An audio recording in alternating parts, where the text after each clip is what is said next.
আন্না সেই ঠান্ডা ও শক্ত মেঝের ওপর পড়েছিল, যেখানে রাহুল তাকে এইমাত্র জোরে ধাক্কা দিয়ে ফেলে দিয়েছিল।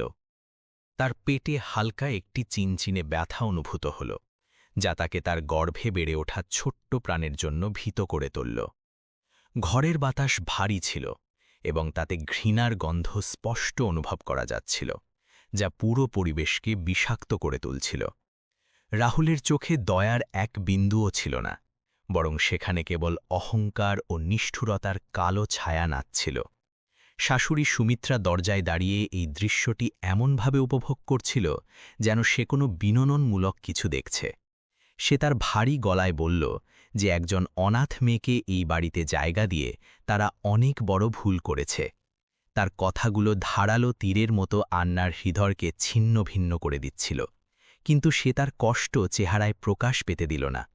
আন্না মাটির সাহায্য নিয়ে ধীরে ধীরে ওঠার চেষ্টা করল, কারণ তাকে তার সন্তানের সুরক্ষা করতেই হতো।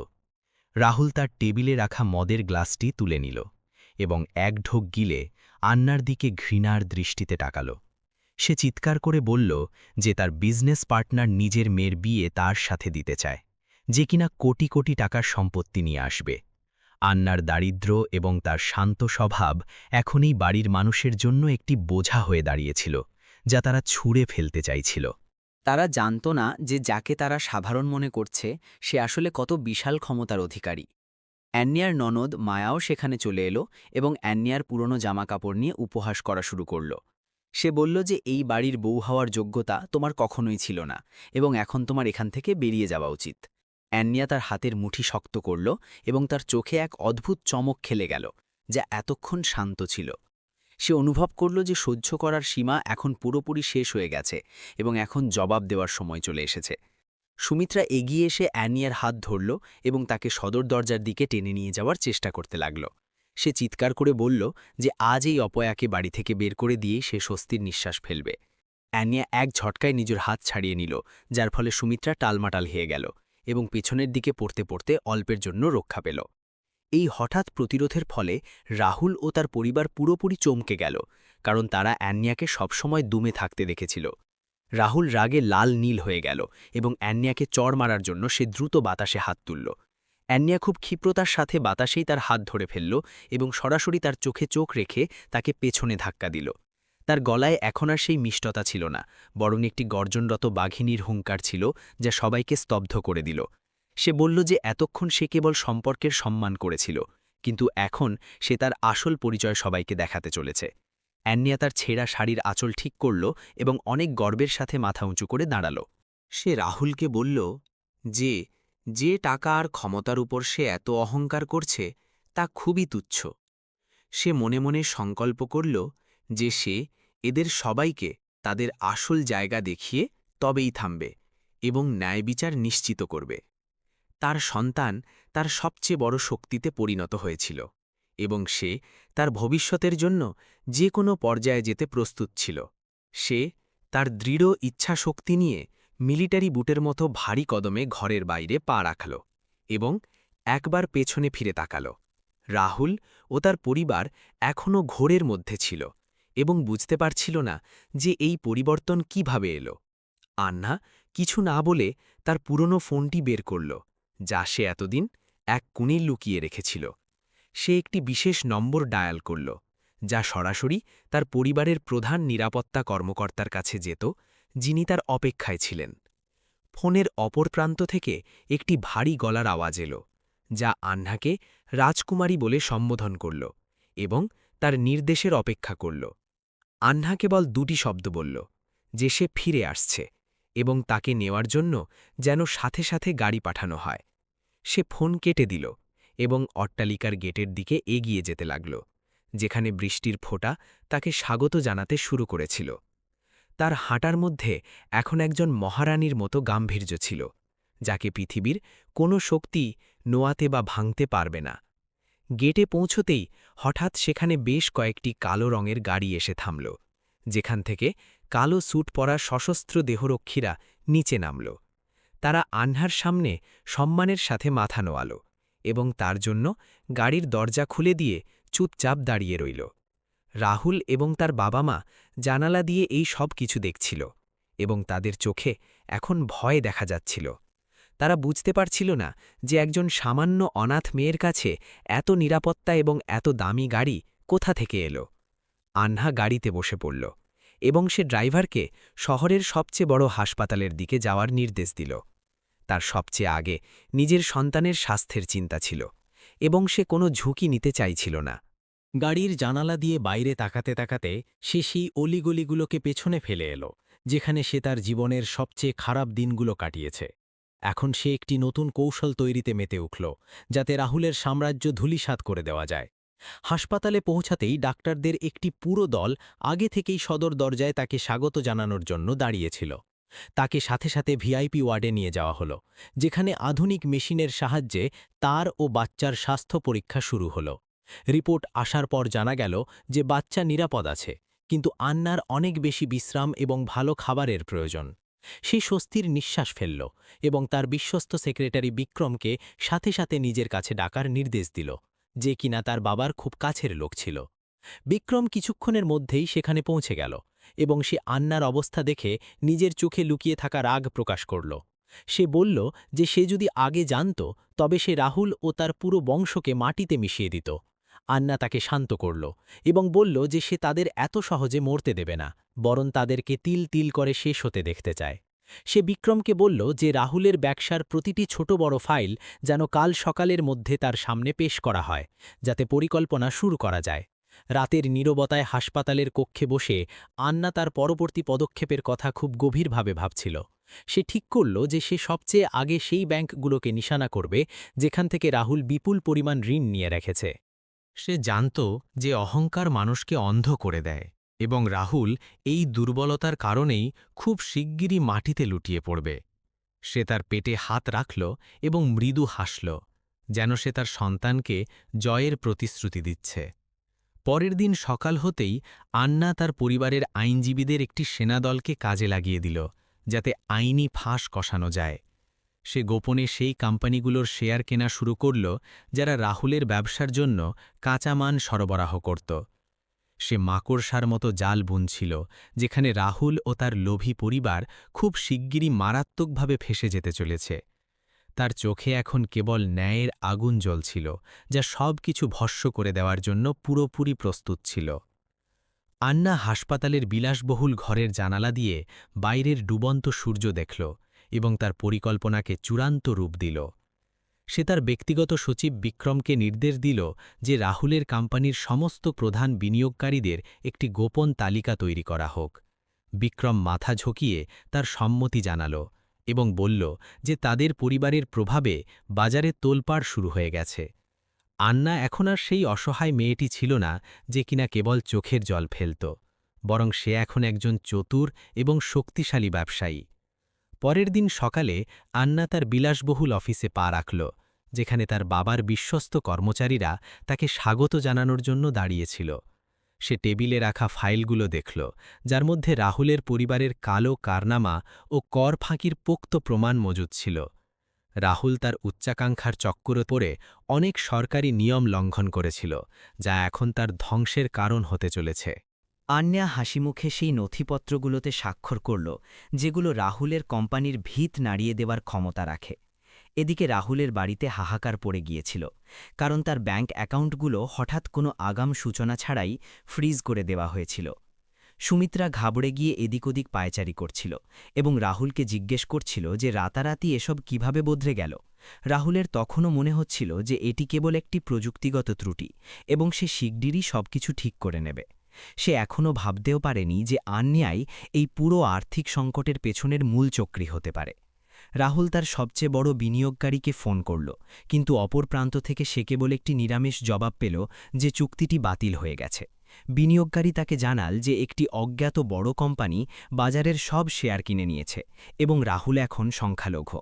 রাহুলের হাত থেকে ফোনটি ছিটকে পড়ে গেল এবং তার কপালে ঠান্ডা ঘামের বিন্দু চিকচিক করতে লাগল, কারণ তার পুরো সম্পদ এখন বাজি রাখা ছিল। সে বুঝতে পারছিল না যে হঠাৎ করে তার এত শক্তিশালী শত্রু কে হয়ে গেল যে তাকে রাস্তায় নামিয়ে আনতে চায়। আন্না নিজের স্ক্রিনে রাহুলের কোম্পানির পড়ে যাওয়া শেয়ারগুলো দেখছিল এবং তার মধ্যে একটি অদ্ভুত তৃপ্তি অনুভূত হতে লাগল। সে বিক্রমকে বলল যে সে যেন রাহুলের ননদ মায়ার বুটিকেও তল্লাশি চালানোর ব্যবস্থা করে, যেখানে বেনামি সম্পদ লুকানো ছিল। মায়া, যে সব সময় আন্যার পোশাক নিয়ে মজা করত, এখন নিজেকে বাঁচাতে আইনি বারান্দায় ধাক্কা খেতে চলেছে। ন্যায়ের চাকা এখন ঘুরে গেছে, এবং যারা অত্যাচার করেছে তাদের সবাইকে পিষে ফেলার জন্য তা পুরোপুরি প্রস্তুত। সন্ধ্যা হতে হতে রাহুলের অট্টালিকার বাইরে পাওনাদারদের লম্বা লাইন লেগে গিয়েছিল, যারা তাদের টাকা ফেরত চাওয়ার জন্য চিৎকার করছিল। সুমিত্রা দরজা বন্ধ করে দিয়েছিল, কিন্তু বাইরের কোলাহল তার কানে গলানো সীসার মতো বিঁধছিল এবং তাকে ভয় দেখাচ্ছিল। সে কখনো ভাবেনি যে ঐশ্বর্য নিয়ে সে এত গর্ব করত তা এত তাড়াতাড়ি একটি ভয়ানক স্বপ্নে পরিণত হবে। রাহুল মদের বোতলে নিজের দুঃখ ডোবানোর চেষ্টা করছিল, কিন্তু নেশাও তাকে শান্তি দিতে পারছিল না। আন্না তার ডাক্তারের সাথে পরামর্শ করল এবং জানতে পারল যে তার গর্ভে বেড়ে ওঠা শিশু এখন পুরোপুরি সুস্থ এবং নিরাপদ। এই খবরটি তার কাছে যে কোনো জয়ের চেয়েও বড় ছিল, কারণ তার সন্তানই ছিল তার ভবিষ্যতের আশা এবং তার সবচেয়ে বড় অনুপ্রেরণা। সে তার হাত পেটের ওপর রাখল এবং প্রতিশ্রুতি দিল যে সে তাকে এমন এক জগৎ দেবে যেখানে কেউ তাকে কষ্ট দিতে পারবে না। মমতা এবং প্রতিশোধের এই অদ্ভুত সংমিশ্রণ আন্নার ব্যক্তিত্বকে আরও বেশি নির্ভীক এবং অটল করে তুলেছিল। বিক্রম আন্নাকে জানালো যে রাহুল এখন তার সম্পত্তি বাঁচানোর জন্য শহরের কিছু বাহুবলীদের সাথে যোগাযোগ করার চেষ্টা করছে। আন্না শীতল হাসি হেসে বলল যে তার নিজের সুরক্ষার কোনো চিন্তা নেই, কারণ তার কাছে আইন এবং ক্ষমতা দুটোই আছে। সে নির্দেশ দিল যে রাহুলের প্রতিটি গতিবিধির ওপর কড়া নজর রাখা হোক এবং তার প্রতিটি পদক্ষেপ নেওয়ার আগেই তা ব্যর্থ করে দেওয়া হোক। সে চাইছিল যে রাহুল আগে মানসিকভাবে পুরোপুরি ভেঙে পড়ুক এবং তারপর তাকে আইনিভাবে শেষ করা হোক। আগামী কয়েকদিনে আন্না রাহুলের কোম্পানির প্রধান পরিচালকদের নিজের দিকে টেনে নিল এবং তাদের একটি উন্নত ভবিষ্যতের প্রতিশ্রুতি দিল। রাহুলের বিশ্বস্ত লোকেরাও এখন তার সঙ্গ ছেড়ে চলে যাচ্ছিল, কারণ ডুবন্ত জাহাজে কেউ আর সওয়ার হতে চাইছিল না। রাহুল পুরোপুরি একা হয়ে পড়েছিল এবং সে নিজের ভুল বুঝতে পারলেও ক্ষমার কোনো সুযোগ আর অবশিষ্ট ছিল না। সে এখনও সেই বেনামি শত্রুর সন্ধানে ছিল, যে তাকে এত নিপুণভাবে এবং নির্মমভাবে ধ্বংস করে দিচ্ছিল। আন্না স্থির করল যে সে এখন সবার সামনে নিজের চেহারা প্রকাশ করবে, তবে সঠিক সময়ে এবং সঠিক জায়গায়, যাতে এর প্রভাব গভীর হয়। সে একটি বড় ব্যবসায়িক সম্মেলনের প্রস্তুতি শুরু করল, যেখানে শহরের সব গণ্যমান্য ব্যক্তি এবং মিডিয়ার প্রতিনিধিরা উপস্থিত থাকবেন। সে এমন এক জাল বুনেছিল যেখানে রাহুল নিজে হেঁটে আসবে এবং পুরো পৃথিবীর সামনে নিজের ধ্বংসের গল্প নিজে মুখেই শোনাবে। তার পরিকল্পনা নিখুঁত ছিল এবং তার আত্মবিশ্বাস এখন আকাশ ছুঁয়ে যাচ্ছিল, কারণ সে সত্যের লড়াই লড়ছিল। সেই রাতে আন্না তার বাবার ছবির সামনে দাঁড়িয়ে তার আশীর্বাদ নিল এবং কথা দিল যে সে তার সাম্রাজ্য রক্ষা করবে। সে অনুভব করল যে তার বাবার আত্মা তাকে দেখছে এবং তার প্রতিটি সঠিক পদক্ষেপে তাকে উৎসাহিত করছে, যা তাকে শক্তি যোগাল। সে তার পুরনো স্মৃতিগুলোকে একটি বাক্সে বন্দী করে রাখল এবং কেবল তার উজ্জ্বল এবং শক্তিশালী ভবিষ্যতের দিকে মনোনিবেশ করল। তার চোখে এখন সেই চমক ছিল যা কেবল একজন বিজয়ীর চোখেই থাকে, যে সবকিছু জয় করতে বেরিয়েছে। পরের দিন সকালে আন্না তার টিমকে নির্দেশ দিল যে রাহুলের বাড়ি নিলামের কাগজপত্র প্রস্তুত করা হোক, যাতে তাকে গৃহহীন করা যায়। সে চাইছিল যে যেভাবে সে তাকে রাতের অন্ধকারে বাড়ি থেকে বের করে দিয়েছিল, ঠিক সেভাবেই সেও তাকে রাস্তায় দেখুক। প্রতিশোধ নেওয়া তার মূল উদ্দেশ্য ছিল না, বরং সে তাদের সবাইকে এটা শেখাতে চাইছিল যে কারো ভদ্রতাকে যেন দুর্বলতা না ভাবা হয়। অন্যায়ের বিরুদ্ধে গর্জে ওঠা প্রতিটি কণ্ঠস্বরের জন্য আন্না এক নতুন দিকনির্দেশনা এবং একটি নতুন আশার প্রতীক হয়ে উঠেছিল। রাহুলের অফিসে এখন বিদ্যুৎ সংযোগও কেটে দেওয়া হয়েছিল, কারণ সে মাসের পর মাস বিল পরিশোধ করেনি এবং সে অন্ধকারে বসেছিল। তার চোখের সামনে আন্যার সেই চেহারাটি ভাসছিল, যাকে সে শেষবার ধাক্কা দিয়ে নিজের বাড়ি থেকে বের করে দিয়েছিল। তার মনে হঠাৎ সন্দেহ হল যে এই সব কিছু কি সেই সাধারণ দেখতে মেয়েটির কাজ হতে পারে, যাকে সে তুচ্ছ মনে করেছিল। সে তার সহযোগীদের আন্যা সম্পর্কে আরও তথ্য জোগাড় করতে বলল, কিন্তু সে কেবল রহস্যমনে নীরবতাই পেল।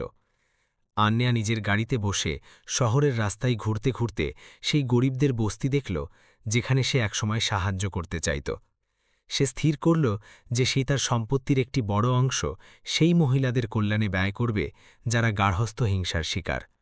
তার মিশন এখন কেবল ব্যক্তিগত প্রতিশোধের মধ্যেই সীমাবদ্ধ ছিল না, বরং সে সমাজে একটি বড় এবং ইতিবাচক পরিবর্তন আনতে চাইছিল। সে তার ডায়েরিতে সেই সব লোকের নাম লিখল যারা তাকে কষ্ট দিয়েছিল এবং এক এক করে সেগুলো কাটতে লাগল।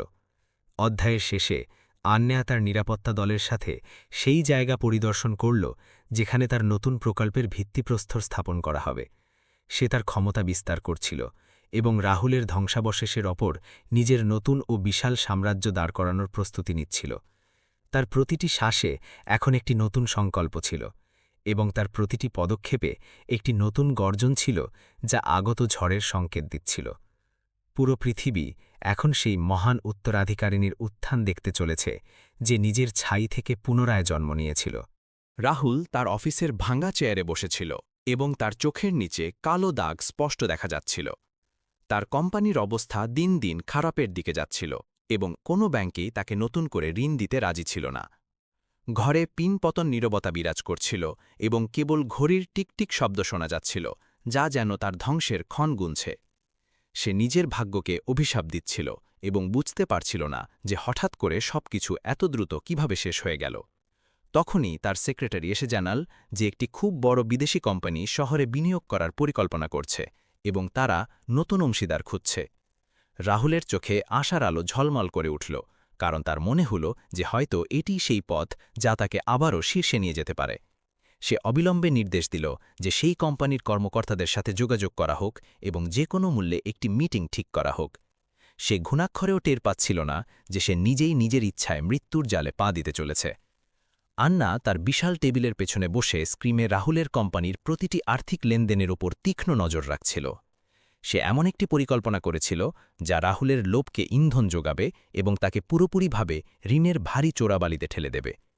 বিক্রম তাকে জানাল যে রাহুল তাদের পাতাজালে আটকাতে শুরু করেছে এবং সে বিনিয়োগের জন্য অত্যন্ত আগ্রহী। আন্নার মুখে এক হিংসিতল হাসি ফুটে উঠল, যা তার ভেতরে লুকিয়ে থাকা প্রতিশোধের আগুনকে গভীরভাবে তুলে ধরছিল। সুমিত্রা এবং মায়াও রাহুলের এই নতুন সুযোগের কথা জেনে খুব উচ্ছ্বসিত ছিল এবং তারা নতুন স্বপ্নের বিলাসবহুল প্রাসাদ তৈরি করতে শুরু করেছিল।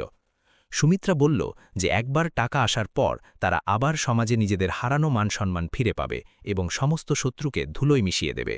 মায়া আগে থেকেই নিজের জন্য নতুন গয়না এবং বিদেশের দামি ভ্রমণের পরিকল্পনা করে ফেলেছিল, যেন টাকা তাদের পকেটে চলেও এসেছে। তারা তিনজনই তাদের মূর্খতার কারণে আসন্ন ধ্বংস দেখতে ব্যর্থ হল। আন্যা বিক্রমকে নির্দেশ দিল যে সে যেন একটি ভুয়ো প্রস্তাব তৈরি করে, যাতে অনেক জটিল শর্ত লুকানো থাকে এবং যা রাহুলকে আইনিভাবে বেঁধে ফেলে। সে চাইছিল যে রাহুল এই বিনিয়োগের বিনিময়ে তার অট্টালিকা এবং সমস্ত জমি বন্ধক রেখে দিক, যাতে তার পালানোর কোনো রাস্তা না থাকে। বিক্রম নিজের দুঃখতায় এমন একটি দলিল তৈরি করল যা বাইরে থেকে খুব আকর্ষণীয় মনে হলেও ভেতর থেকে পুরোপুরি ধ্বংসাত্মক ছিল। এই দলিলটি রাহুলের ধ্বংসের কফিনে শেষ পেরেক হতে চলেছিল, যা সে নিজেই পুঁততে যাচ্ছিল। কয়েকদিন পর রাহুলকে সেই বড় কোম্পানির প্রতিনিধিদের সাথে আলোচনার জন্য একটি গোপন জায়গায় ডাকা হলো, যেখানে কড়া নিরাপত্তা ছিল। রাহুল সেখানে পুরো প্রস্তুতি নিয়ে পৌঁছল এবং সে নিজের কোম্পানির ভুয়ো লাভের পরিসংখ্যান পেশ করল, যাতে সে বেশি করে টাকা হাতিয়ে নিতে পারে। তার মনে হচ্ছিল সে খুব চালাক এবং বিদেশি বিনিয়োগকারীদের সে নিজের কথার মায়াজালে ফাঁসিয়ে ফেলেছে, কিন্তু বাস্তবে সে নিজেই শিকার হতে চলেছিল। সেখানে উপস্থিত প্রতিটি ব্যক্তি আন্যার অনুগত ছিল এবং তার ইশারায় নাচছিল। যখন চুক্তির কাগজপত্র রাহুলের সামনে রাখা হলো, সে কোনো ধরনের আইনি যাচাই ছাড়াই তাতে স্বাক্ষর করে দিল, কারণ তার টাকার খুব দরকার ছিল। তাকে বলা হয়েছিল যে তাকে সাথে সাথে 1 বিলিয়ন রুপি দেওয়া হবে, কিন্তু এর বদলে তাকে তার পৈতৃক সম্পত্তির সমস্ত অধিকার কোম্পানির হাতে তুলে দিতে হবে। রাহুল ভেবেছিল যে একবার টাকা এলে সে তার সম্পত্তি ছাড়িয়ে নেবে এবং লোভের বশবর্তী হয়ে সে নিজের পুরো উত্তরাধিকার বাজিতে লাগিয়ে দিল। তার হাত কাঁপছিল, কিন্তু সে তার হার মেনে নিতে প্রস্তুত ছিল না।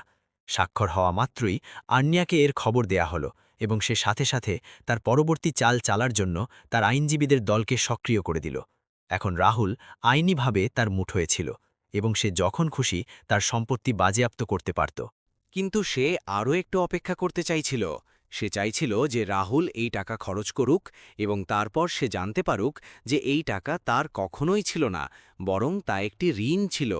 আন্যার ধৈর্যই ছিল তার সবচেয়ে বড় শক্তি, যা তাকে জয়ের দিকে নিয়ে যাচ্ছিল। পরের সপ্তাহে রাহুলের ব্যাংক অ্যাকাউন্টে বিশাল অঙ্কের টাকা জমা হলো এবং সে কিছু না ভেবেই তার পুরনো বিলাসবহুল জীবনযাপন পুনরায় শুরু করে দিল। সে একটি খুব বড় পার্টির আয়োজন করল, যেখানে সে তার পুরনো প্রতিপত্তি প্রদর্শন করল এবং লোকজনকে দেখানোর চেষ্টা করল যে সে আবারও রাজা হয়ে গেছে। সুমিত্রা নতুন হীরার হার পরল এবং মায়া তার বুটিকের জন্য নতুন বিদেশি মেশিনের অর্ডার দিল, যেন সংকটের মেঘ পুরোপুরি কেটে গেছে।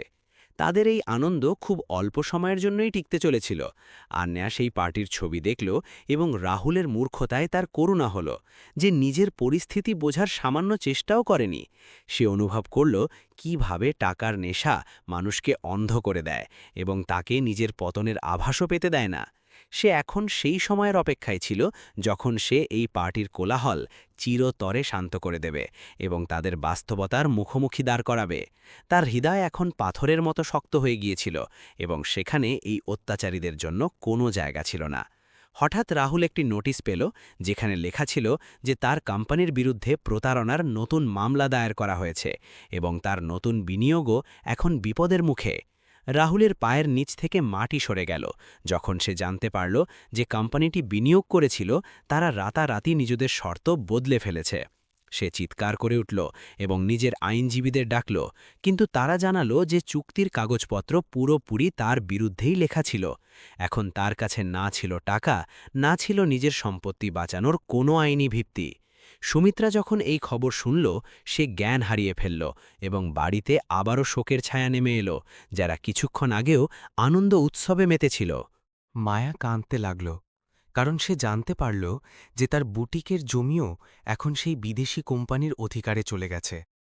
রাহুল তার আলমারি থেকে পিস্তল বের করল, কিন্তু তার হাত ভয়ে থরথর করে কাঁপছিল এবং সে নিজেকে শেষ করার সাহস সঞ্চয় করতে পারল না। তাদের পুরো জগৎ তাসের ঘরের মতো ভেঙে পড়ছিল এবং তারা পুরোপুরি অসহায় হয়ে পড়েছিল। আন্না নিজের জানালা দিয়ে শহরের আলো দেখল এবং একটি দীর্ঘশ্বাস ফেলল, কারণ সে নিজের জয়ের গন্ধ পাচ্ছিল। সে বিক্রমকে বলল যে এখন চূড়ান্ত আঘাতের সময় এসে গেছে এবং তার উচিত রাহুলের বাড়ি ক্রোক করার আদেশ জারি করানো। সে চাইছিল যে যখন তারা রাস্তায় নামবে তখন পুরো দুনিয়া দেখুক যে অন্যায়কারীদের শেষ পরিণতি কেমন হয়। তার সন্তান এখন তার ভেতরে নড়াচড়া করছিল, যেন সেও তার মায়ের সাহসিকতার উদযাপন করছে। সে নিজের টেবিলে রাখা সেই পুরনো গয়নাগুলো দেখল, যা সুমিত্রা তাকে অপমান করে ফেরত নিয়েছিল, এবং সেগুলোকে ডাস্টবিনে ছুঁড়ে ফেলল। এখন তার কাছে নিজের উপার্জিত সম্পদ ছিল এবং তার কারও দয়ার প্রয়োজন ছিল না, বরং সে অন্যদের ভাগ্য লিখছিল। তার আত্মবিশ্বাস এখন একটি অভেদ্য দেয়ালের মতো দাঁড়িয়েছিল, যাকে পৃথিবীর কোনো ঝড়ই টলাতে পারত না। সে নিজের পরবর্তী চালের জন্য নিজেকে প্রস্তুত করল, যা সবচেয়ে বেশি নাটকীয় হতে চলেছে। সারা রাত রাহুলের পরিবার জেগে রইল এবং তারা একে অপরের উপর দোষ চাপাতে লাগল যে কার কারণে এই ধ্বংস ডেকে এনেছে। রাহুল তার মাকে দোষী সাব্যস্ত করল এবং সুমিত্রা রাহুলের ব্যর্থতাকে অভিশাপ দিল, যার ফলে তাদের মধ্যে অবশিষ্ট সম্পর্ক ভেঙে চুরমার হয়ে গেল। তারা এখন একে অপরের মুখও দেখতে পছন্দ করছিল না এবং তাদের ভেতরের ঘৃণা এখন বাইরে বেরিয়ে আসতে শুরু করেছিল। অন্ধকার গভীর হচ্ছিল এবং সকাল তাদের জন্য একটি নতুন এবং ভয়ানক ভোর নিয়ে আসতে চলেছিল। রাহুলের চোখের সামনে এখন কেবলই অন্ধকার ছিল, কারণ ব্যাংকের নোটিশ তার টেবিলে পাহাড়ের মতো জমা হয়ে গিয়েছিল। তার হঠাৎ মনে পড়ল যে অ্যানিয়ার কাছে শহরের উপকণ্ঠে একটি ছোট জমি ছিল, যা সে তাদের বিয়ের সময় তাকে উপহার হিসেবে দিয়েছিল। তার মনে হল যে সে যদি সেই মূল্যবান জমিটি জালিয়াতি করে দখল করে নিতে পারে, তবে হয়তো সে তার কিছু পাওনাদারকে শান্ত করতে পারবে এবং জেলে যাওয়ার হাত থেকে বেঁচে যাবে। তার মস্তিষ্ক এখন কেবল অপরাধ এবং প্রতারণার অলিগলিতে ঘুরপাক খাচ্ছিল, যেখান থেকে ফেরার কোনো পথ আর খোলা ছিল না। সে অবিলম্বে তার সবচেয়ে বিশ্বস্ত গুন্ডা সেরাকে ফোন করল এবং তাকে নির্দেশ দিল যে সে যেন যে কোনো উপায়ে অ্যানিয়াকে খুঁজে বের করে এবং তাকে তুলে নিয়ে আসে। রাহুল সেরাকে বলল যে অ্যানিয়া এখন আর একা নেই এবং তার সাথে কিছু দেহরক্ষীও থাকতে পারে, তাই তাকে পুরো প্রস্তুতি নিয়ে যেতে হবে। তার মনে নিজের স্ত্রীর জন্য দয়ার কোনো অনুভূতি ছিল না, বরং সে তাকে আঘাত করার জন্য পুরোপুরি প্রস্তুত ছিল। সে চাইছিল যে অ্যানিয়া ওই জমির কাগজপত্রে সই করুক এবং নিজের সমস্ত সম্পত্তি তার নামে লিখে দিক। অ্যানিয়া তার গুপ্তচরদের মাধ্যমে রাহুলের এই নোংরা চালের খবর আগেই পেয়ে গিয়েছিল এবং সে পুরোপুরি সতর্ক ও প্রস্তুত ছিল। সে তার পেশাদার নিরাপত্তা দলকে কঠোর নির্দেশ দিল যে তারা যেন সেরা এবং তার লোকদের একটি নির্জন গোডাউনের দিকে নিয়ে যায়, যেখানে তাদের অভ্যর্থনা জানানো যায়। সে চাইছিল যে রাহুল নিজেকে আইনের জালে ফাঁসিয়ে দিক এবং তার বিরুদ্ধে অপহরণের চেষ্টার একটি জোরালো প্রমাণ পাওয়া যায়। তার চোখে একটি ঝিলিক ছিল যা বুঝিয়ে দিচ্ছিল যে সে এই দাবার খেলায় অনেক দূর এগিয়ে আছে। রাতের নীরবতায় যখন সেরার গাড়িগুলো আনিয়ার গাড়িকে গোপনে অনুসরণ করতে শুরু করল, তার মনে হল যে সে তার শিকারের খুব কাছাকাছি। আনিয়ার গাড়ি খুব দ্রুত গতিতে শহরের সীমানার দিকে এগোচ্ছিল এবং তার পেছনে গুন্ডাদের ৩টি জিপ আওয়াজ করতে করতে ধেঁয়ে আসছিল। রাহুল নিজের অফিসে বসে ফোনের অপেক্ষা করছিল এবং সে পুরোপুরি আশাবাদী ছিল যে শীঘ্রই সে একটি খুব ভালো খবর পাবে। সে জানত না যে সে যাকে শিকার ভাবছিল সে নিজেই তাকে তার জালে টেনে নিচ্ছিল। গোডাউনের কাছে পৌঁছতেই আনিয়ার গাড়ি হঠাৎ থেমে গেল এবং সেরার লোকেরা তাদের বন্দুক নিয়ে বাইরে বেরিয়ে এলো এবং তাকে ঘিরে ফেলার চেষ্টা করল। তখনই হঠাৎ চারদিক থেকে জোরালো আলো জ্বলে উঠল এবং আনিয়ার প্রশিক্ষিত নিরাপত্তা কর্মীরা সেই গুন্ডাদের ওপর অতর্কিত হামলা চালাল, যার ফলে তারা ঘাবড়ে গেল। আনিয়ার রক্ষীরা আধুনিক অস্ত্র ও প্রযুক্তিতে সজ্জিত ছিল, যারা মাত্র কয়েক মিনিটের মধ্যে সমস্ত গুন্ডাকে হাঁটু গেড়ে বসতে বাধ্য করল। সেরা বুঝতে পারল যে সে অনেক বড় ভুল করে ফেলেছে এবং এখন তার জীবন বিপন্ন। আনিয়া খুব গর্বের সাথে নিজের গাড়ি থেকে বাইরে বেরোল এবং সে সেরার চোখের দিকে সরাসরি তাকিয়ে তাকে নিজের আসল ক্ষমতার গভীর উপলব্ধি করাল। সে তার নিরাপত্তা প্রধানকে বলল যে এদের সবাইকে পুলিশের হাতে তুলে দেওয়া হোক এবং এদের ফোন থেকে রাহুলের কল রেকর্ডস যেন অবিলম্বে বের করা হয়।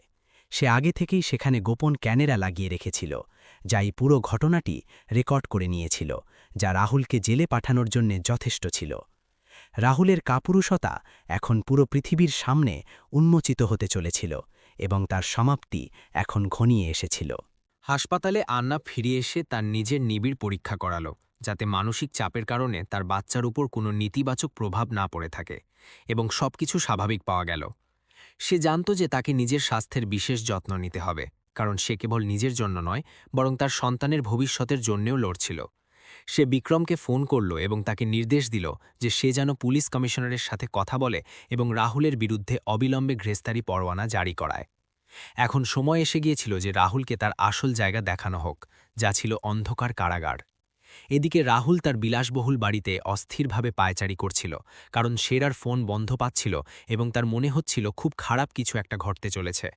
সুমিত্রা তাকে জিজ্ঞেস করল যে কাজটা কি শেষ হয়েছে, কিন্তু রাহুলের কাছে এর কোনো উত্তর ছিল না এবং তার ঘাবড়ানি বেড়েই যাচ্ছিল।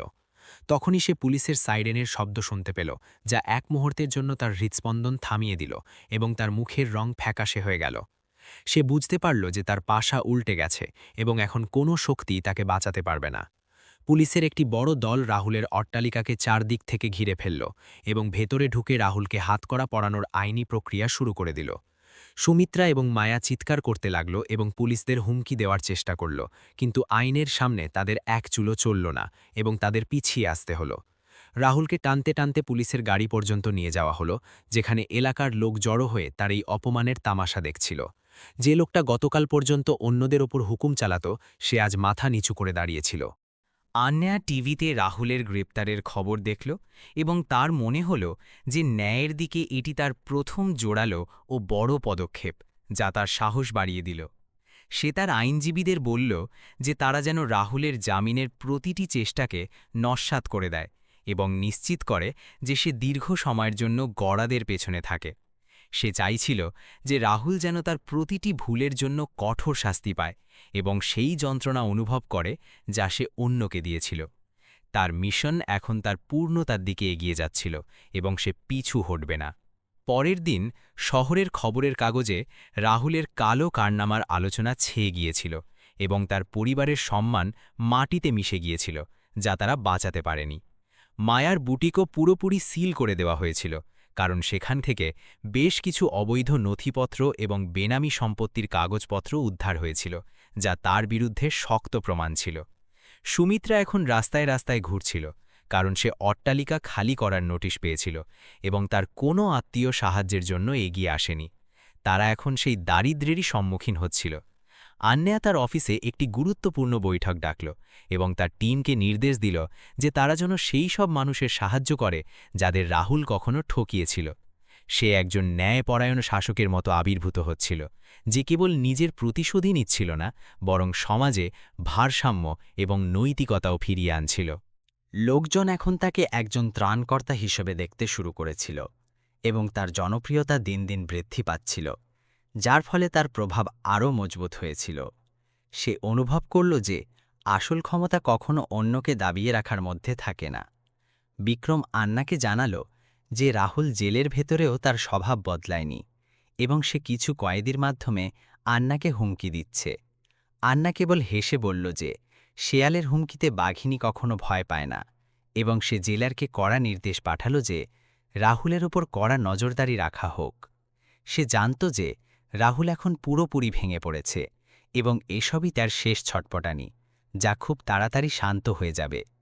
তার মনোযোগ এখন কেবল তার সাম্রাজ্যের বিস্তারের দিকে নিবদ্ধ ছিল।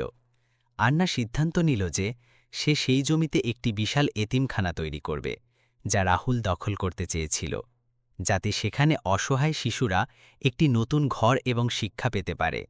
সে ভাবল যে যে জমির জন্য এত রক্তপাত এবং ঘৃণা ছড়িয়েছিল, তাকে এখন ভালোবাসা এবং সেবার কেন্দ্রে পরিণত করাই হবে সবচেয়ে বড় প্রতিশোধ। সে নিজে সেই জায়গাটি পরিদর্শন করল এবং স্থপতিদের নির্দেশ দিল যে ভবনটি বিশাল এবং সুরক্ষিত হওয়া উচিত, যেখানে প্রতিটি শিশু আপনত্ব অনুভব করতে পারে। তার এই পদক্ষেপ তার মহত্বের প্রমাণ ছিল। রাতের বেলা আন্নেয়া তার বাবার পুরনো ডায়েরি পড়ল, যেখানে তিনি লিখেছিলেন যে সত্যিকারের জয় সেটাই যা কারোর ক্ষতি না চেয়ে অর্জন করা যায়। আন্নেয়া অনুভব করল যে যদিও সে প্রতিশোধ নিচ্ছে, কিন্তু তার উদ্দেশ্য সর্বদা সত্য ও ন্যায়ের রক্ষা করাই ছিল, যা তার মূল্যবোধের অংশ ছিল। সে তার মনের অশান্তি দূর করল এবং আগত চ্যালেঞ্জের জন্য নিজেকে প্রস্তুত করল, কারণ এখনও রাহুলের কিছু সহযোগী বাইরে লুকিয়ে ছিল এবং সক্রিয় ছিল। রাহুলের আইনি দল আদালতে তাকে মানসিকভাবে অসুস্থ প্রমাণের চেষ্টা করল, যাতে তাকে জেল থেকে বের করে হাসপাতালে পাঠানো যায়। কিন্তু আন্না তার সেরা ডাক্তারদের একটি দল পাঠালো, যারা রাহুলের পরীক্ষা করল এবং তাকে সম্পূর্ণ সুস্থ ও ধূর্ত অপরাধী হিসেবে ঘোষণা করল, যার ফলে তাদের এই চালও ব্যর্থ হয়ে গেল। বিচারক রাহুলের জামিনের আবেদন পুনরায় খারিজ করে দিলেন এবং তাকে কঠোর শাস্তি দেওয়ার ইঙ্গিত দিলেন, যার ফলে তার অবশিষ্ট আশাও শেষ হয়ে গেল। সুমিত্রা এখন একটি ছোট্ট ভাড়ার ঘরে থাকছিল, যেখানে তাকে জল এবং বিদ্যুতের জন্য লড়াই করতে হচ্ছিল, যা তার কাছে নরকের মতো ছিল। সে অনেকবার আন্নার সাথে দেখা করার চেষ্টা করেছিল এবং তার কাছে ক্ষমা চাওয়ার পরিকল্পনা করেছিল, কিন্তু আন্নার নিরাপত্তা কর্মীরা তাকে কখনো তার ধারে কাছে ঘেঁষতে দেয়নি। তার এখন মনে পড়ছিল কিভাবে সে আন্নাকে অনাহারে রেখেছিল, আর আজ সে নিজে একমুঠো খাবারের জন্য হাহাকার করছে, যা তার নিজেরই কর্মফল। মায়া বিদেশে পালিয়ে যাওয়ার চেষ্টা করেছিল, কিন্তু বিমানবন্দর থেকেই তাকে হেফাজতে নেওয়া হলো, কারণ তার বিরুদ্ধে লুকআউট নোটিশ জারি করা হয়েছিল, যা আন্নারই পরিকল্পনা ছিল। সে সেখানে অনেক চিৎকার করল এবং কাঁদল, কিন্তু নিরাপত্তা কর্মীরা তাকে কোনো দয়া না দেখিয়ে পুলিশের হাতে তুলে দিল, যেখানে তাকে তার মায়ের কাছে যেতে হলো। তাদের পুরো পরিবার এখন আইনের জালে বন্দী ছিল এবং তাদের সমস্ত অহংকার এখন পুরোপুরি শেষ হয়ে গিয়েছিল, যা তাদের দম্ভের প্রতীক ছিল। আন্না নিজের অফিসে বসে একটি নতুন বিনিয়োগের প্রস্তাব দেখছিল, যা তাকে আরও একজন বড় শিল্পপতির সাথে অংশীদারিত্ব করার সুযোগ দিচ্ছিল, যিনি অত্যন্ত প্রভাবশালী ছিলেন। সে খুব ভেবেচিন্তে সিদ্ধান্ত নিল, কারণ এখন সে তার সাম্রাজ্যকে আন্তর্জাতিক স্তরে নিয়ে যেতে চাইছিল, যেখানে তার পরিচয় হবে একজন সফল নারী উদ্যোক্তা হিসেবে। তার কঠোর পরিশ্রম এবং অধ্যাবসায় কাজে দিচ্ছিল, এবং লোকজন এখন তার নামকে সম্মান করত এবং তার বুদ্ধিমত্তার উদাহরণ দিত। আন্যার জীবনের এই অধ্যায় এখন শেষের দিকে ছিল, যেখানে সে তার শত্রুদের পুরোপুরি পরাজিত করেছিল এবং তার হারানো সম্মান ফিরে পেয়েছিল। সে অনুভব করল যে সংগ্রামী মানুষকে বিকশিত করে এবং তাকে সেই শক্তি প্রদান করে যা সাধারণ পরিস্থিতিতে কখনোই পাওয়া যায় না, যা ছিল তার সাফল্যের রহস্য। সে তার সন্তানের আগমনের প্রস্তুতি শুরু করে দিল এবং নিজের ঘরটিকে আনন্দে ভরিয়ে তুলল, যেখানে এখন শুধুই ভালোবাসা ছিল।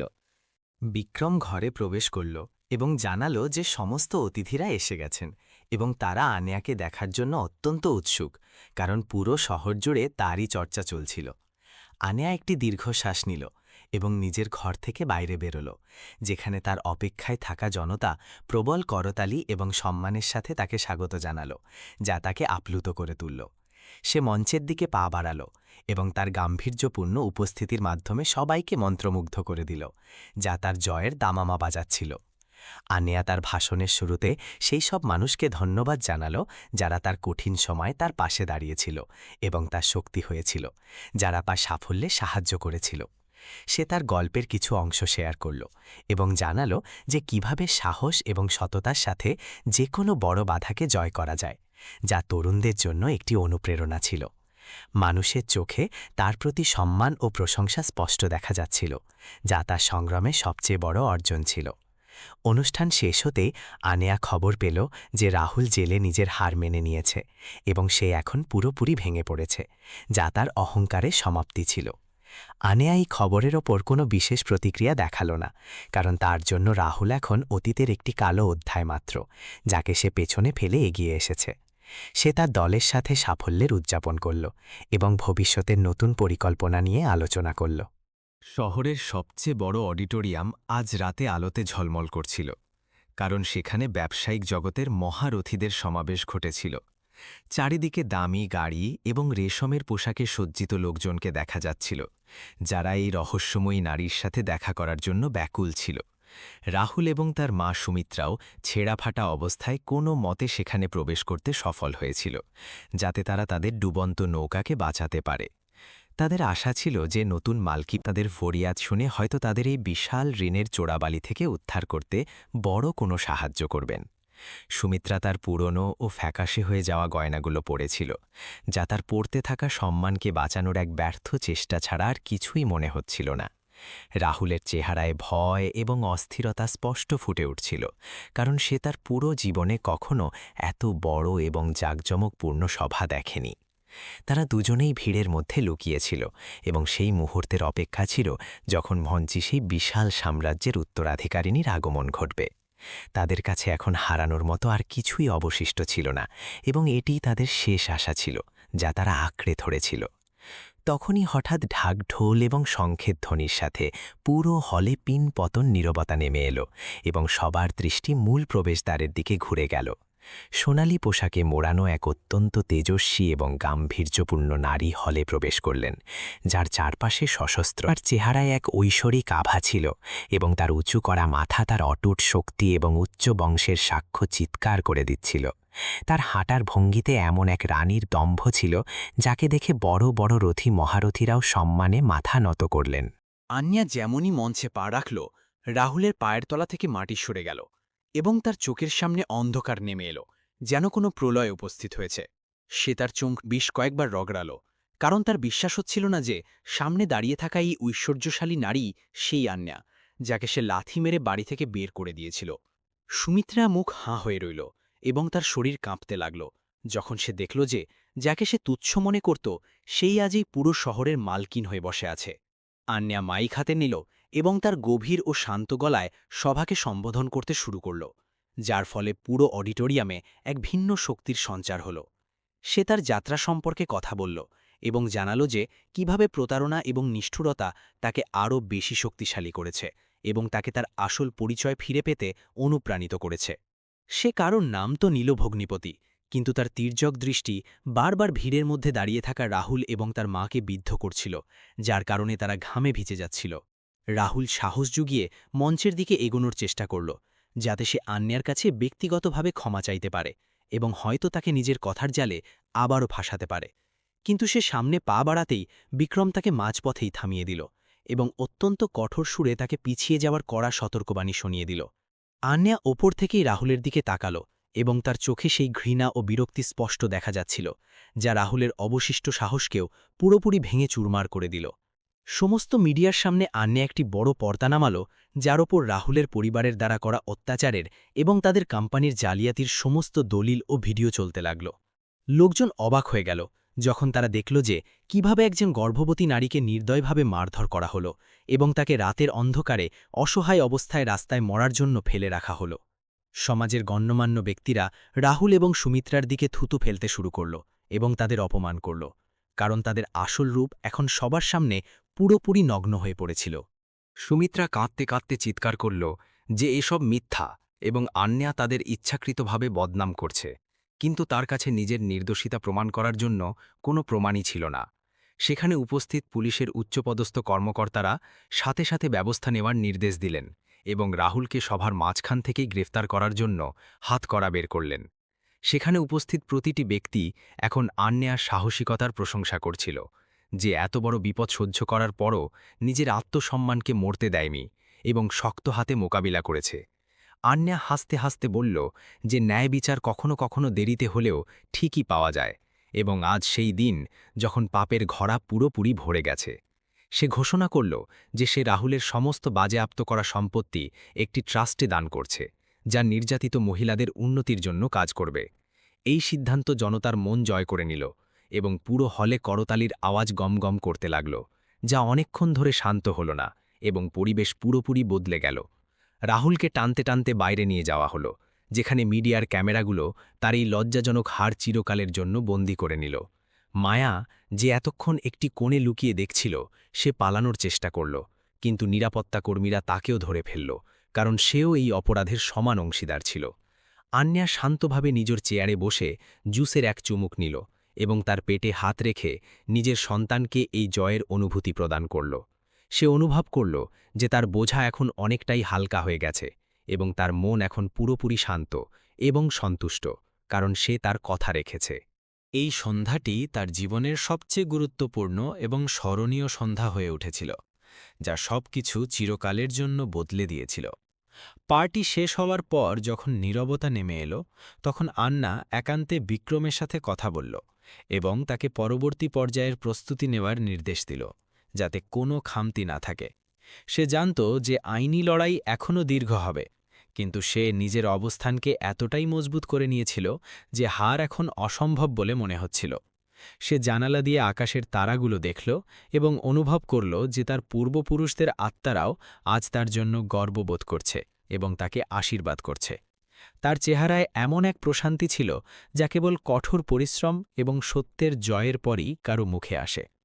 আন্না নিজের ঘরে গিয়ে তার সেই পুরনো ছবিগুলো পুড়িয়ে দিল, যেগুলোতে তাকে রাহুলের সাথে খুশি দেখাচ্ছিল, কারণ সেই স্মৃতিগুলো এখন কেবল বিষের সমান ছিল। সে তার ভবিষ্যতের জন্য নতুন স্বপ্ন বুনল এবং ঠিক করল যে সে তার সন্তানকে এমন একটি নাম দেবে যা পুরো পৃথিবীতে সম্মান এবং সাহসের প্রতীক হিসেবে গণ্য হবে। তার কাছে এখন অর্থ এবং ক্ষমতার কোনো অভাব ছিল না, কিন্তু সে তার নম্রতাকে কখনোই ত্যাগ করেনি, যা তার সবচেয়ে বড় গুণ হয়ে রইল। সে তার সহযোগীদের বোনাস দেওয়ারও ঘোষণা করল, কারণ তাদের আনুগত্য ছাড়া এই পর্যায়ে পৌঁছানো সম্ভব ছিল না। পরের দিন সকালে সংবাদপত্রের প্রধান খবর কেবল আন্নাই ছিল এবং তার ছবি প্রতিটি টিভি চ্যানেলে বারবার দেখানো হচ্ছিল, যার ফলে তার আলোচনা চারদিকে ছড়িয়ে পড়ল। সে এখন কেবল একজন উত্তরাধিকারিণী ছিল না, বরং সংগ্রাম এবং জয়ের একটি জীবন্ত উদাহরণ হয়ে উঠেছিল, যে লাখ লাখ মানুষের মনে নতুন আশার আলো জাগিয়ে দিয়েছিল। রাহুলের নাম এখন ধুলোয় মিশে গিয়েছিল এবং কেউই তাকে মনে রাখতে চাইছিল না, কারণ তার কুকর্ম সবার মাথা লজ্জায় নিচু করে দিয়েছিল। আন্না তার নতুন প্রকল্পের ফাইলগুলো খুলল এবং নিজের কাজে এমনভাবে মগ্ন হয়ে গেল যেন কিছুই ঘটেনি। সে তার কোম্পানির সদর দপ্তরে একটি বড় সভা ডাকল এবং তার কর্মচারীদের উদ্দেশ্যে বলল যে সততা এবং পরিশ্রমই হল সাফল্যের একমাত্র চাবিকাঠি, যা সর্বদা মনে রাখা উচিত। সে তার কোম্পানির নীতিমালায় অনেক পরিবর্তন আনল, যাতে কোনো নারী কর্মচারীর সাথে অন্যায় না হয় এবং তারা কর্মক্ষেত্রে পূর্ণ নিরাপত্তা এবং সম্মান পায়। তার নেতৃত্বে কোম্পানি নতুন উচ্চতা ছুঁতে শুরু করল এবং মুনাফার সমস্ত পুরনো রেকর্ড ভেঙে দিল, যার ফলে তার ব্যবসায়িক দূরদর্শিতার প্রশংসায় চারদিক মুখরিত হল। আন্না এখন একজন গ্লোবাল আইকন হয়ে উঠেছিল, যার কর্তৃত্ব এখন পুরো পৃথিবী মানতে শুরু করেছিল। আন্যার জীবনের এই সফর অত্যন্ত কঠিন ছিল, কিন্তু সে কখনো হার মানেনি এবং প্রতিটি বিপদকে একটি সুযোগে পরিণত করেছে, যার ফলে সে একটি নতুন পরিচয় পেয়েছে। সে তার সন্তানের জন্য একটি সুন্দর নার্সারি তৈরি করিয়েছিল, যা ফুল এবং খেলনা দিয়ে ভরা ছিল, যেখানে কেবল আনন্দই বিরাজ করতে চলেছে। সে এখন সেই মুহূর্তের অপেক্ষায় ছিল যখন সে তার ছোট্ট দেবদূতকে নিজের কোলে তুলে নেবে এবং তাকে নিজের জয়ের সমস্ত গল্প শোনাবে। শান্তি এবং সমৃদ্ধি এখন তার বাড়ির দোরগড়ায় দাঁড়িয়েছিল এবং সে হাসি মুখে তাদের স্বাগত জানাল, কারণ সে এর যোগ্য ছিল। দিন যত গড়াতে লাগল, আন্যার প্রভাব আরও বৃদ্ধি পেতে লাগল এবং সে অনেক সামাজিক প্রতিষ্ঠানের সাথে যুক্ত হয়ে গরিব শিশুদের শিক্ষার পুরো দায়িত্ব নিজের কাঁধে তুলে নিল। সে তার বাবার নামে একটি হাসপাতাল খোলারও পরিকল্পনা করল, যেখানে বিনামূল্যে চিকিৎসার সুবিধা পাওয়া যাবে, যাতে টাকার অভাবে কেউ মারা না যায়। তার ব্যক্তিত্ব এখন একটি বটগাছের মতো বিশাল হয়ে গিয়েছিল, যার ছায়ায় হাজার হাজার মানুষ আশ্রয় নিচ্ছিল এবং তাকে আশীর্বাদ করছিল। অন্যায়ের অন্ধকার চিরে সে একটি সূর্যের মতো উদিত হয়েছিল, যে পুরো মানবতাকে আলোকিত করার সংকল্প নিয়েছিল। রাহুল জেলের গড়াদের পেছনে তার অতীত জীবনের কথা মনে করে রক্তের অশ্রু ফেলছিল, কারণ সে নিজের বোকামির জন্য তার সব কিছু হারিয়ে ফেলেছিল। সে এখন বুঝতে পেরেছিল যে আসল সম্পদ হল মানবতা এবং ভালোবাসা, অহংকার এবং টাকা নয়, যা সে কখনো বুঝতে পারেনি। সুমিত্রাও জেলের রান্নাঘরে বাসন মাজছিল এবং তার নিজের পুত্রবধূর ওপর করা অত্যাচারের কথা মনে পড়ছিল, যা তাকে ভেতর ভেতর কুড়ে কুড়ে খাচ্ছিল। তাদের পাপের শাস্তি তারা জীবিত অবস্থাতেই পাচ্ছিল এবং সমাজ তাদের পুরোপুরি বয়কট করেছিল। আন্যা তার জীবনের সবচেয়ে বড় শত্রুকে পরাজিত করার পর এখন নিজের শক্তিকে কেবল সৃষ্টি এবং কল্যাণের কাজে লাগানোর সিদ্ধান্ত নিল, যা তাকে অনেক মানসিক শান্তি দিল। সে তার চারদিকে ইতিবাচকতার এমন একটি বলয় তৈরি করে নিয়েছিল, যা কোনো নেতিবাচক চিন্তা ভেদ করতে পারত না, এবং সে অনেক আনন্দে থাকতে শুরু করল। তার স্বাস্থ্যেও অনেক উন্নতি হয়েছিল এবং তার চেহারায় মা হতে চলা একজন নারীর সেই বিশেষ দীপ্তি এবং স্নিগ্ধতা ফুটে উঠেছিল।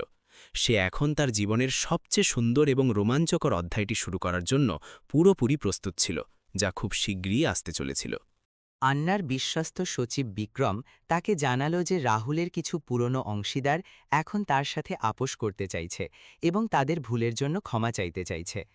আন্না অত্যন্ত গম্ভীরভাবে উত্তর দিল যে ক্ষমা কেবল ঈশ্বরের কাজ এবং সে কেবল নিয়ম ও ন্যায়ের ওপর বিশ্বাস করে, যা সে কখনো ভুলবে না। সে সমস্ত প্রস্তাব প্রত্যাখ্যান করল এবং স্পষ্ট করে দিল যে সে অপরাধীদের সাথে কখনো কোনো আপোষ করবে না, এর জন্য তাকে যত বড় মূল্যই চোকাতে হোক না কেন। তার এই অটল নীতি তার বিরোধীদের মনে ভয় ধরিয়ে দিল এবং তারা পিছু হটল। আন্না তার ছোটবেলার সেই বাড়িতে ঘুরতে গেল, যেখানে সে অনাথ হবার পর বড় হয়েছিল, এবং সেখানকার মানুষদের সাহায্যের জন্য বিশাল অঙ্কের অর্থ দান করল। সে নিজের শিকড় নিয়ে গর্বিত ছিল এবং সে বিশ্বাস করত যে তার কঠিন শৈশবই তাকে সেই সাহস জুগিয়েছিল, যার ফলে সে আজ এত বড় সাম্রাজ্যের মালকিন হতে পেরেছে। সে সেই সমস্ত শিক্ষক এবং অভিভাবকদের সম্মানিত করল যারা তাকে সঠিক পথ দেখিয়েছিল এবং তাকে একজন শক্ত মানুষ হিসেবে গড়ে তুলতে গুরুত্বপূর্ণ ভূমিকা পালন করেছিল। তার এই কৃতজ্ঞতা তাকে আরও মহান করে তুলেছিল এবং লোকজন তাকে শ্রদ্ধার চোখে দেখতে শুরু করেছিল। সেই রাতে আন্না এক দীর্ঘ ও গভীর ঘুমে আচ্ছন্ন হল, কারণ তার মন এখন যে কোনো ধরনের প্রতিশোধ বা রাগের বোঝা থেকে পুরোপুরি মুক্ত হয়ে গিয়েছিল। সে স্বপ্নে তার বাবাকে হাসতে দেখল, যিনি তাকে আশীর্বাদ করছিলেন এবং বলছিলেন যে তুমি আমাদের পরিবারের মুখ উজ্জ্বল করেছ। সকালে যখন সে উঠল, তখন সে জানালা দিয়ে উদীয়মান সূর্যকে দেখল এবং এক নতুন আশার সাথে নিজের দিনের সূচনা করল, যা খুব আনন্দদায়ক ছিল। সে এখন এক নতুন আন্না ছিল, যে কেবল প্রেম এবং ন্যায়ের ভাষায় কথা বলত এবং সবার মঙ্গল চাইত। আন্যা তার বিশাল বাগানে হাঁটতে হাঁটতে শান্তি অনুভব করল এবং পাখিদের কিচিরমিচির মধুর শব্দ উপভোগ করল, যা তার মনকে খুব শান্ত করছিল। সে অনুভব করল যে প্রকৃতির কাছে প্রতিটি ক্ষত সারানোর এক অদ্ভুত ক্ষমতা রয়েছে। শর্ত হল আমাদের তা গ্রহণ করার জন্য প্রস্তুত থাকতে হবে এবং এগিয়ে যেতে হবে। সে তার ডায়েরিতে লিখল যে ঘৃণার আগুন কেবল নিজেকেই পোড়ায়, অথচ ক্ষমা করে দেওয়া এবং সত্যের পথে অটল থাকাই হল আসল বীরত্বের লক্ষণ। সে এখন একজন দার্শনিকের মতো চিন্তা করতে শুরু করেছিল, যে জীবনের উত্থান পতনকে খুব কাছ থেকে দেখেছিল এবং বুঝেছিল। বিক্রম একটি নতুন ফাইল পেশ করল, যাতে কোম্পানির বিস্তারের পরিকল্পনা ছিল, এবং আন্যা সেটি অত্যন্ত মনোযোগ দিয়ে পড়ল এবং তাতে কিছু গুরুত্বপূর্ণ সংশোধনও করল। সে নির্দেশ দিল যে তারা এখন নবায়নযোগ্য শক্তির ক্ষেত্রে বিনিয়োগ করবে, যাতে পরিবেশের কোনো ক্ষতি না হয় এবং ধরিত্রী মায়ের রক্ষা করা যায়। তার এই দৃষ্টিভঙ্গি ছিল আধুনিক এবং প্রগতিশীল, যা তাকে বিশ্বের সবচেয়ে প্রভাবশালী এবং সচেতন শিল্পপতিদের তালিকার শীর্ষে পৌঁছে দেওয়ার কাজ করেছিল। সে এখন কেবল অর্থ উপার্জন করছিল না, বরং এমন এক উত্তরাধিকার রেখে যাচ্ছিল যার উপর ভবিষ্যৎ প্রজন্ম গর্ব করতে পারবে। আন্না তার অফিসের দেওয়ালে সেই সাহসী নারীদের ছবি টানিয়ে দিল, যারা নিজেদের জীবনে অনেক বড় সংগ্রাম করেছিল, যাতে তারা তাকে এবং তার কর্মচারীদের অনুপ্রেরণা যোগাত থাকে। সে বিশ্বাস করত যে প্রতিটি সফল মানুষের পেছনে তার কঠোর পরিশ্রম এবং সেই সব মানুষের আশীর্বাদ থাকে যারা তার সাথে দাঁড়িয়ে থাকে, পরিস্থিতি যতই খারাপ হোক না কেন। সে তার কর্মচারীদের জন্য একটি বিশেষ স্বাস্থ্য তহবিল গঠন করল, যা তাদের পরিবারের কঠিন সময়ে খুব কাজে আসবে এবং তাদের সাহায্য করবে। তার দয়া এবং দূরদর্শিতার উদাহরণ এখন পুরো ব্যবসায়িক জগতে দেওয়া হতে লাগল এবং তাকে একজন আদর্শ হিসেবে মানা হতো। আন্না তার ব্যালকনি থেকে শহরের আলো দেখল এবং একটি দীর্ঘ স্বস্তির নিঃশ্বাস ফেলল, কারণ তার দিনটি অত্যন্ত সফল এবং শান্তিতে কেটেছিল। সে তার পেটের ওপর হাত রাখল এবং অনুভব করল যে তার বাচ্চা এখন ঘুমাচ্ছে এবং সেও খুব শীঘ্রই মাতৃত্বের সুখদ অনুভূতিতে ডুবতে চলেছে। তার চোখে এখন কোনো অশ্রু ছিল না, বরং কেবল একটি গর্বিত দীপ্তি ছিল, যা তার অটুট শক্তি এবং তার মহান বিজয়ের অমর কাহিনী শোনাচ্ছিল। সে এখন সেই মহাসংগ্রামের বিজয়ী ছিল, যে নিজের ছাই থেকে একটি নতুন এবং বিশাল ইতিহাস রচনা করেছিল এবং অমর হয়ে গিয়েছিল। ভোজের ঠিক পরে রাহুলের সাম্রাজ্যের ভিত পুরোপুরি নড়ে গিয়েছিল, কারণ সমস্ত ব্যাংক একসঙ্গে তাদের ঋণ ফেরত চাওয়া শুরু করে দিয়েছিল। শহরের সবচেয়ে বড় আর্থিক প্রতিষ্ঠানগুলো ঘোষণা করল যে রাহুলের কোম্পানিকে এখন ডিফল্টার ঘোষণা করা হয়েছে এবং তার সমস্ত স্থাবর অস্থাবর সম্পত্তি অবিলম্বে বাজেয়াপ্ত করার প্রক্রিয়া শুরু হয়ে গেছে। আন্না নিজের জানালা দিয়ে এই আর্থিক ধ্বংসলীলার দৃশ্য দেখল এবং তার এক বিন্দুও আফসোস হল না, কারণ সে জানত যে এসবই তাদের নিজেদের কর্মের ফল। রাহুল তার বিলাসবহুল অফিসের মেঝেতে বসে পাগলের মতো তার সেই বন্ধুদের ফোন করছিল, যারা একসময় তার সাথে আনন্দ করত। কিন্তু আজ তার এই বিপদের সময় কেউ তার ফোন ধরল না এবং সবাই তাকে একা ফেলে দিল, কারণ ডুবন্ত জাহাজে কেউ উঠতে চায় না। তার চোখে এখন কান্না নয়, বরং এক ভয়ঙ্কর শূন্যতা ছিল, কারণ সে বুঝতে পেরেছিল যে তার রাজত্ব এখন বালির প্রাসাদের মতো ধসে পড়েছে, যা সে বাঁচাতে পারেনি। তখনই ভারী বুটের আওয়াজের সাথে পুলিশের একটি বড় দল রাহুলের বাড়িতে পৌঁছাল এবং তারা সদর দরজায় নিলামের সরকারি নোটিশ সেটে দিল। প্রতিবেশীরা, যাদের সুমিত্রা সবসময় নিচু চোখে দেখত, তারা এখন বাইরে দাঁড়িয়ে এই দৃশ্যের মজা নিচ্ছিল এবং কান ঘোষা করছিল। রাহুলকে পুলিশ নিজেদের হেফাজতে নিল এবং তাকে সেই সমস্ত জালিয়াতির মামলার জন্য দায়ী করল, যা আন্নার সম্পূর্ণ পরিকল্পনার সাথে ফাঁস করে দিয়েছিল, এবং তার কঠোর শাস্তি পাওয়া এখন পুরোপুরি নিশ্চিত ছিল। সুমিত্রা চিৎকার করছিল এবং পুলিশ কর্মকর্তাদের গালমন্দ করছিল, কিন্তু কেউ তার কথায় কান দিল না এবং তাকেও আটক করা হলো। সে নিজের হাতে পরা সেই সোনার বালাগুলো বাঁচানোর চেষ্টা করল, যা সে একসময় আন্নার কাছ থেকে জোর করে ছিনিয়ে নিয়েছিল, কিন্তু আইন সব কিছু বাজেয়াপ্ত করে নিল। তার অহংকার এখন মাটিতে মিশে গিয়েছিল এবং সে মাটিতে বসে হাউমাউ করে কাঁদছিল, কিন্তু সেখানে দয়া দেখানোর মতো কেউ ছিল না, কারণ সে কখনো কারো উপর দয়া দেখায়নি এবং কাউকেই রেহাই দেয়নি।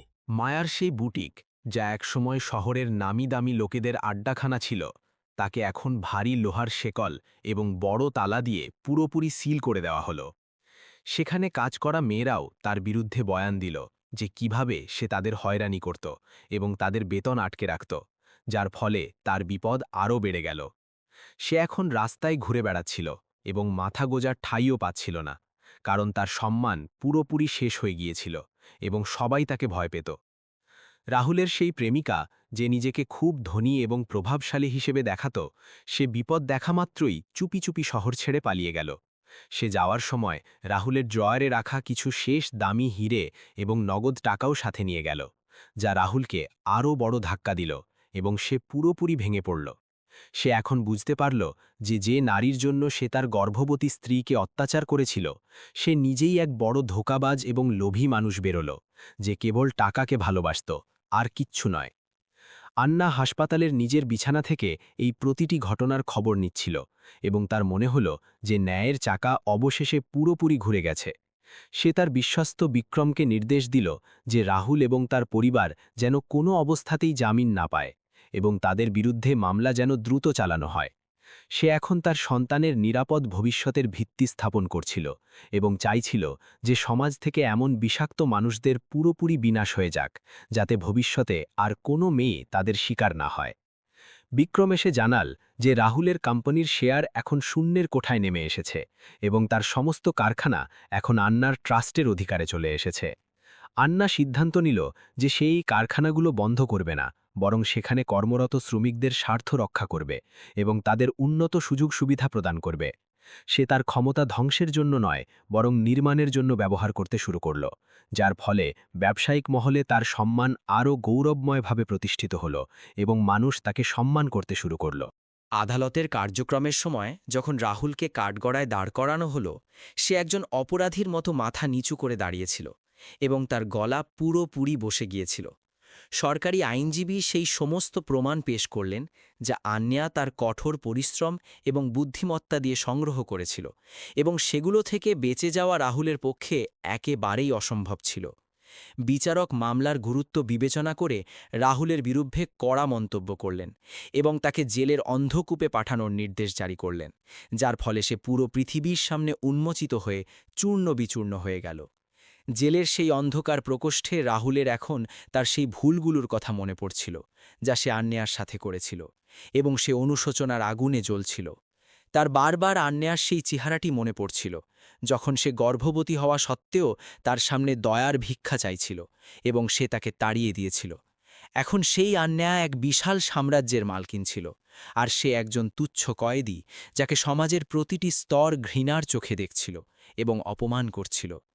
আন্যার শরীর এখন অনেকটাই ভালো ছিল এবং তার চেহারায় মাতৃত্বের সেই আভা স্পষ্ট প্রতিফলিত হচ্ছিল, যা যে কোনো যুদ্ধের জয়ের চেয়েও বেশি মূল্যবান এবং সুন্দর। সে তার সদ্যজাত শিশুর জন্য যেসব পোশাক এবং খেলনা কিনেছিল, সেগুলো তার আশা এবং নতুন জীবনের উল্লাসের প্রতীক ছিল, যা তাকে আনন্দ দিচ্ছিল। সে এখন সেই কালো রাতকে ভুলে গিয়েছিল এবং কেবল আগামীকালের সোনালি স্বপ্নে বিভোর থাকত, যেখানে কেবল ভালোবাসা এবং শান্তি বিরাজ করত, আর কিছু নয়। মিডিয়া এই পুরো কাহিনীটিকে বছরের সবচেয়ে বড় খবর হিসেবে তুলে ধরল এবং আন্নাকে একজন সাহসী নায়িকা হিসেবে সম্মান জানাল, যে অন্যায়ের বিরুদ্ধে সোচ্চার হয়েছিল। টিভিতে চলা বিতর্কগুলোতে রাহুলের পরিবারের কাজের কড়া নিন্দা করা হল এবং মানুষ দাবি তুলল যে তাদের কঠোর থেকে কঠোরতম শাস্তি দেওয়া হোক। এই সামাজিক চাপ নিশ্চিত করল যে কোনো দুর্নীতিগ্রস্ত কর্মকর্তা বা আইনজীবী তাদের সাহায্য করার সাহস না পায় এবং আইন যেন সম্পূর্ণ নিরপেক্ষতার সাথে তার কাজ চালিয়ে যায়। সুমিত্রা জেল থেকে একটি চিঠি লিখে আন্নার কাছে ক্ষমা চাওয়ার চেষ্টা করল এবং আর্জি জানাল যে তাকে অন্তত বয়স্ক ভেবে ক্ষমা করে দিয়ে যেন বাড়িতে ডেকে নেওয়া হয়। আন্না সেই চিঠি না পড়েই আগুনে পুড়িয়ে ফেলল, কারণ সে জানত যে এটি কেবল একটি লোক দেখানো এবং সুমিত্রার মনে এখনও সত্যিকারের কোনো অনুশোচনা নেই।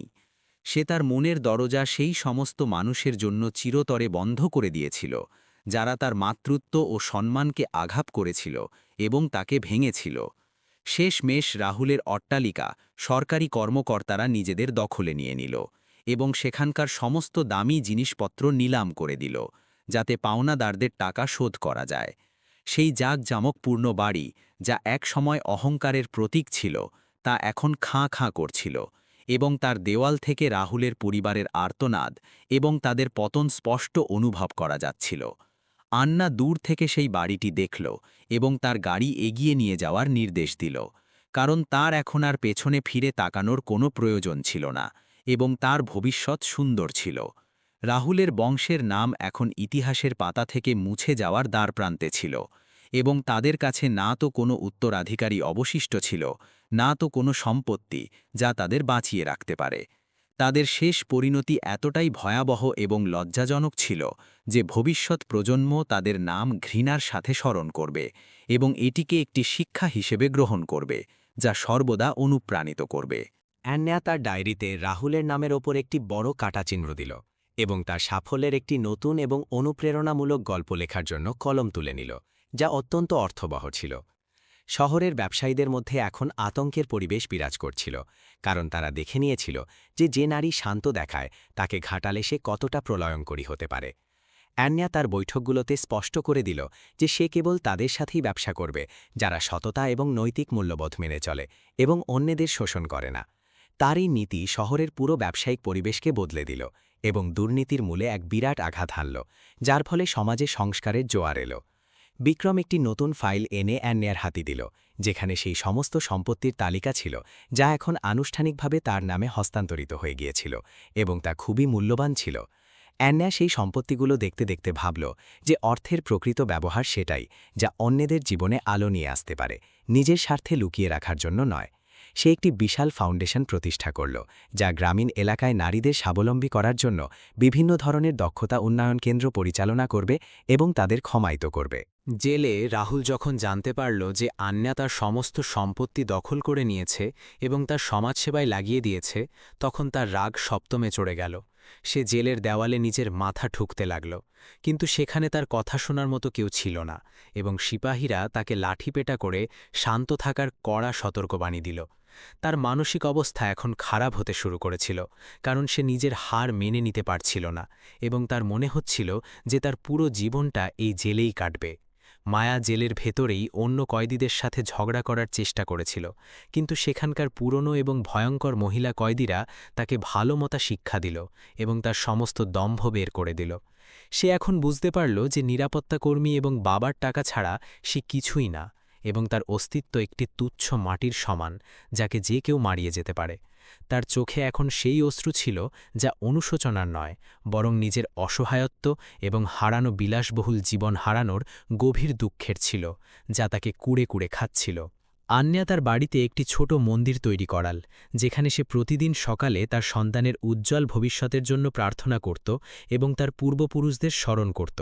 তার শান্তি এবং ধৈর্যই তার সবচেয়ে বড় ঢাল হয়ে দাঁড়িয়েছিল, যা তাকে প্রতিটি কঠিন সময়ে ভেঙে পড়ার হাত থেকে বাঁচিয়েছিল এবং তাকে সঠিক পথে চলার প্রেরণা জুগিয়েছিল। সে এটা নিশ্চিত করল যে তার চারপাশে কেবল ইতিবাচক শক্তির মানুষজনই থাকে এবং সে তার পুরনো দুঃখগুলোকে চিরতরে বিদায় জানাল, যাতে সে এগিয়ে যেতে পারে। বিক্রম আন্নাকে জিজ্ঞেস করল যে সে কি রাহুলের বিরুদ্ধে আরও কোনো কড়া পদক্ষেপ নিতে চায়, নাকি এখন কেবল আইনের ওপর ভরসা করাই ভালো বিকল্প হবে। আন্না শান্তভাবে বলল যে যখন কারোর আত্মা মরে যায় তখন শরীরকে শাস্তি দিয়ে বিশেষ কোনো লাভ হয় না, এবং রাহুল তো আগেই মরে গেছে। সে নির্দেশ দিল যে এখন সমস্ত মনোযোগ ব্যবসা এবং সমাজসেবার দিকেই দেওয়া হোক, কারণ রাহুল এখন তার জীবনের গল্পের আর কোনো অংশ নয় এবং তার অস্তিত্ব এখন শূন্য হয়ে গেছে। আন্না শহরের উপকণ্ঠে অবস্থিত সেই এতিমখানার উদ্বোধন করল, যার ভিত্তি সে তার সংগ্রামের দিনগুলোতে স্থাপন করেছিল, এবং সেখানকার শিশুদের মুখের হাসি দেখে তার মন আনন্দে ভরে উঠল। সে সেই শিশুদের জড়িয়ে ধরল এবং তাদের কথা দিল যে তারা কখনো নিজেদের একা অনুভব করবে না, কারণ সে সবসময় তাদের পাশে এক বড় বোনের মতো দাঁড়িয়ে থাকবে। এটি তার জীবনের সবচেয়ে শান্তির মুহূর্ত ছিল, যা তাকে কোটি টাকার সম্পত্তির চেয়েও বেশি আনন্দ এবং মানসিক প্রশান্তি দিচ্ছিল এবং তাকে শক্তি যোগাচ্ছিল। সন্ধ্যার সময় যখন সে নিজের গাড়িতে করে ফিরছিল, তখন সে সেই রাস্তাটি পার হল যেখান থেকে একসময় রাহুল তাকে বাড়ি থেকে বের করে দিয়েছিল, এবং সে কাঁদছিল। আজ সে সেই একই রাস্তা দিয়ে একজন বিজয়ীর মতো পার হচ্ছিল এবং মানুষ তাকে সম্মানের সাথে দেখছিল, যেন সে কোনো মহান দেবী যে সবাইকে বাঁচিয়েছে। সে নিজের চোখ বন্ধ করে নিল এবং সেই ঠান্ডা হাওয়া উপভোগ করল, যা তার মুখমণ্ডল ছুঁয়ে যাচ্ছিল এবং তাকে তার স্বাধীনতার মিষ্টি অনুভূতি দিচ্ছিল। রাহুলের মা সুমিত্রা জেল থেকে আরও একবার কাতর আবেদন জানাল যে তাকে অন্তত একবেলা ভালো খাবার দেওয়া হোক, কারণ সে সেখানকার সাধারণ খাবার খেতে পারছে না। জেলার খুব কঠোরভাবে তাকে বারণ করে দিল এবং মনে করিয়ে দিল যে সে তার পুত্রবধূকে বেশ কয়েকদিন না খাইয়ে রেখে কষ্ট দিয়েছিল এবং আজ সে তারই শাস্তি ভোগ করছে। সুমিত্রা এখন বুঝতে পারল যে ক্ষুধার জ্বালা কী এবং কিভাবে সে একটি নিষ্পাপ প্রাণের সাথে ছিনিমিনি খেলেছিল, যার জন্য ক্ষমা অসম্ভব। আদালতের কক্ষটি আজ কানায় কানায় পূর্ণ ছিল এবং বাতাসে এক অদ্ভুত ভারী ভাব অনুভূত হচ্ছিল, যা ভাষায় প্রকাশ করা কঠিন। বিচারক নিজের উঁচু আসনে বসে সমস্ত আইনজীবী এবং উপস্থিত লোকদের শান্তি বজায় রাখার কড়া নির্দেশ দিলেন, যাতে চূড়ান্ত রায় শোনানো যায়। রাহুল এবং সুমিত্রাকে পুলিশের কড়া নিরাপত্তায় লোহার কাঠগড়ায় দাঁড় করানো হয়েছিল, যেখানে তাদের চেহারা অত্যন্ত করুণ এবং অপরাধীর মতো দেখাচ্ছিল। আন্না প্রথম সারির আসনে খুব শান্ত এবং গম্ভীর হয়ে বসেছিল, যেন সে কোনো বড় ফলাফলের অপেক্ষায় আছে। সরকারি আইনজীবী রাহুলের সমস্ত কালো কারনামার একটি দীর্ঘ তালিকা পেশ করলেন, যার মধ্যে প্রতারণা এবং তার গর্ভবতী স্ত্রীর ওপর করা জঘন্য অত্যাচারের বিস্তারিত উল্লেখ ছিল। বিচারক সমস্ত দালিলিক প্রমাণ গভীরভাবে খতিয়ে দেখলেন এবং অবশেষে রাহুল ও তার পরিবারকে যাবজ্জীবন কারাদণ্ডের অত্যন্ত কঠোর সাজা শোনালেন, যার ফলে পুরো হলে তোলপাড় শুরু হয়ে গেল। সুমিত্রা সেখানেই ঠান্ডা মেঝের উপর লুটিয়ে পড়ে জোরে জোরে কাঁদতে শুরু করল, কিন্তু আইনের দেবী আজ তার প্রতি দয়া দেখানোর মেজাজে একদমই ছিলেন না। রাহুলের চোখে এখন নিজের পুরো জীবনটা অন্ধকার গড়াদের পেছনে কাটানোর ভয় স্পষ্ট দেখা যাচ্ছিল। আন্যা এই ঐতিহাসিক রায়টিকে অত্যন্ত শালীনতার সাথে গ্রহণ করল এবং তার মুখে একটি তৃপ্তির হাসি ফুটে উঠল, যা তার দীর্ঘ লড়াইয়ের সাফল্যের প্রতীক ছিল। সে অনুভব করল যে তার মন থেকে প্রতিশোধের সেই ভারী বোঝা এখন পুরোপুরি নেমে গেছে এবং সে একটি নতুন সোনালী সকালের দিকে গর্বের সাথে পা বাড়াতে পারে। বিক্রম তাকে অভিনন্দন জানাল এবং তাকে নিরাপদে আদালত থেকে বের করে নিয়ে গেল, যেখানে সংবাদ মাধ্যমের শত শত লোক তার এক ঝলক দেখার জন্য অধীর আগ্রহে অপেক্ষা করছিল। সে কোনো প্রশ্নের উত্তর দিল না এবং তার চকচকে কালো গাড়িতে বসে সোজা সেখান থেকে চলে গেল। কয়েক সপ্তাহ পর সেই শুভ মুহূর্তটিও চলে এলো, যার জন্য আন্না অত্যন্ত অধীর আগ্রহে অপেক্ষা করছিল, এবং সে একটি খুব সুন্দর ও সুস্থ পুত্র সন্তানের জন্ম দিল। হাসপাতালের পুরো ভিআইপি ওয়ার্ড তাজা ফুলের সুবাসে ম করছিল এবং চারদিকে অসীম আনন্দের পরিবেশ বিরাজ করছিল, কারণ এক নতুন উত্তরাধিকারীর আগমন হয়েছিল। আন্না তার ছোট্ট সন্তানকে প্রথমবার তার মমতাময়ী কোলে তুলে নিল এবং তার চোখে সেই ভালোবাসা উথলে উঠল যা এতদিন তার ভেতরে কোথাও চাপা পড়েছিল। সে বাচ্চার কচি কপালে চুমু খেল এবং ফিসফিস করে বলল যে এখন আর তার ভয় পাওয়ার কোনো দরকার নেই। সন্তানের জন্মের পর আন্নার ব্যবসায়িক দূরদর্শিতা আরও প্রখর হল এবং সে তার মৃত বাবার সাম্রাজ্যকে পৃথিবীর কোনায় কোনায় পৌঁছে দেওয়ার দৃঢ় সংকল্প গ্রহণ করল। সে বেশ কিছু নতুন প্রযুক্তি এবং আধুনিক বৈশ্বিক চিন্তাধারা নিজের কাজে যুক্ত করল, যার ফলে তার কোম্পানি আন্তর্জাতিক স্তরে একটি নতুন পরিচিতি এবং অগাধ সম্মান লাভ করল। সে সেই সমস্ত বিশ্বস্ত কর্মচারীদের বড় বড় পুরস্কারে সম্মানিত করল, যারা খারাপ সময় তার পাশে ছিল এবং তার প্রতি তাদের আনুগত্য দেখিয়েছিল। তার সাফল্যের কাহিনীগুলো এখন ব্যবসায়িক ম্যাগাজিনের প্রচ্ছদে অত্যন্ত গর্বের সাথে ছাপা হতে শুরু করেছিল। জেলের সেই সংকীর্ণ এবং অন্ধকার প্রকোষ্ঠে রাহুল এখন পুরোপুরি একা হয়ে পড়েছিল এবং তাকে খাওয়ার জন্য সেই মোটা শস্যই দেওয়া হতো যাকে সে একসময় ঘৃণার চোখে দেখত। সুমিত্রাকে জেলের নিয়ম অনুসারে প্রতিদিন কঠোর শারীরিক পরিশ্রম করতে হতো, যার ফলে তার সমস্ত দম্ভ এবং তার পুরনো মিথ্যা অহংকার এখন পুরোপুরি চূর্ণ বিচূর্ণ হয়ে গিয়েছিল। তারা দুজন এখন প্রতি মুহূর্তে একে অপরকে অভিশাপ দিতে থাকত, কারণ তাদের কাছে অনুশোচনা ছাড়া আর কোনো কাজ অবশিষ্ট ছিল না, যা তাদের ভেতর ভেতর উই পোকার মতো কুড়ে কুড়ে খাচ্ছিল। আন্না প্রায়শই তার ছোট ছেলেকে নিয়ে সেই বিশাল এতিমখানায় যেত, যা সে তার কষ্টের উপার্জিত টাকা দিয়ে বিশেষভাবে তৈরি করিয়েছিল, যাতে সে তাকে মানবতা শেখাতে পারে। সেখানকার ছোট বাচ্চারা তাকে দেখলেই খুশিতে মেতে উঠত এবং তাকে তাদের নতুন গল্প শোনাত, যা আন্যার দুঃখী মনকে অনেক বেশি শান্তি প্রদান করত। সে সেখানে একটি বিশাল লাইব্রেরি এবং আধুনিক খেলার মাঠও তৈরি করালো, যাতে সেই অসহায় বাচ্চারা সেই সমস্ত সুযোগ সুবিধা পায় যা একসময় সে নিজে পায়নি। তার উদারতা এবং তার ভালো মনের প্রশংসা এখন পুরো শহরে শোনা যেতে লাগল। আজকের এই মনোরম সন্ধ্যায় আন্যা তার বিশাল ব্যালকনিতে দাঁড়িয়ে শহরের ঝলমলে আলো দেখছিল এবং তার হাতে তার বাবার পুরনো সোনালি ঘড়িটি জ্বলজ্বল করছিল। সে অনুভব করল যে নিরন্তর সংগ্রামী হল জীবনের আসল সারমর্ম এবং বড় কোনো বাধা ছাড়া মানুষ কখনই তার প্রকৃত আভ্যন্তরীণ শক্তি ও পরিচয় জানতে পারে না। পেছনের ঘর থেকে তার বাচ্চার মিষ্টি হাসির শব্দ ভেসে আসছিল, যা তাকে এই অনুভূতি দিচ্ছিল যে তার জীবন এখন পুরোপুরি সফল এবং পরিপূর্ণ হয়ে উঠেছে। সময় গড়িয়ে যেতে লাগল এবং আন্যার ব্যবসায়িক সাম্রাজ্য আরও বিশাল হতে থাকল, কিন্তু সে তার নম্রতা এবং তার শিষ্টাচারকে কখনই নিজের কাছ থেকে দূরে যেতে দেয়নি। সে পৃথিবীকে প্রমাণ করে দিল যে একজন সাহসী নারী যদি মনে মনে প্রতিজ্ঞা করে, তবে সে পৃথিবীর সবচেয়ে বড় শক্তিতে পরিণত হতে পারে এবং যে কোনো বড় অন্যায়কে সমূলে বিনাশ করতে পারে। তার ছেলে এখন বড় হয়ে তার ছত্রছায়ায় ন্যায় এবং করুণার অমূল্য পাঠ শিখছিল, যে আগামী সময়ে একজন মহান এবং দয়ালু উত্তরাধিকারী হতে চলেছিল। বিচারক মায়ার বিরুদ্ধেও কড়া অবস্থান নিলেন এবং তাকে প্রতারণায় সাহায্য করা এবং প্রমাণ নষ্ট করার অপরাধে 10 বছরের সশ্রম কারাদণ্ড শোনালেন। মায়া, যে একসময় তার বুটিকের অহংকারে মাটিতে পা ফেলত না, আজ সে পুলিশের পোশাক পরা মহিলাদের সামনে হাত জোড় করে দয়ার ভিক্ষা চাইছিল, কিন্তু সে কোনো রেহাই পেল না। তাকে সাথে সাথে জেলের গাড়িতে বসানো হলো, যেখানে তার চোখ থেকে অনুশোচনার অশ্রু গড়িয়ে পড়ছিল, কিন্তু এখন অনেক দেরি হয়ে গিয়েছিল। সমাজের গণ্যমান্য ব্যক্তিরাও তাকে পুরোপুরি বয়কট করেছিল, যার ফলে তার ভবিষ্যৎ এখন অন্ধকার আচ্ছন্ন হয়ে গিয়েছিল। আদালতের বাইরের দৃশ্য কোনো যুদ্ধক্ষেত্রের মতো ছিল, যেখানে হাজার হাজার মানুষ আন্নার সমর্থনে স্লোগান দিচ্ছিল এবং তাকে ন্যায়ের দেবী বলছিল। আন্না বাইরে বেরোতেই ফুলের পাপড়ি ছিটিয়ে তাকে স্বাগত জানানো হলো এবং মানুষ তার সাহসিকতার উদাহরণ দিতে লাগল, যা সবাইকে অনুপ্রাণিত করেছিল। সে কেবল হাত নাড়ল এবং শান্তভাবে নিজের গাড়ির দিকে এগিয়ে গেল, কারণ তার কাছে এই জয় কেবল তার আত্মসম্মানের নয়, বরং সত্যের জয় ছিল। তার দেহরক্ষীরা ভিড় নিয়ন্ত্রণ করল, যাতে সে নিরাপদে সেখান থেকে বের হতে পারে এবং নিজের বাড়িতে পৌঁছতে পারে। বাড়ি পৌঁছনোর পর আন্না সবচেয়ে প্রথমে তার বাবার ছবির কাছে গেল এবং সেখানে একটি প্রদীপ জ্বালিয়ে অত্যন্ত আবেগপ্রবণ হয়ে তার জয়ের খবর তাকে জানালো।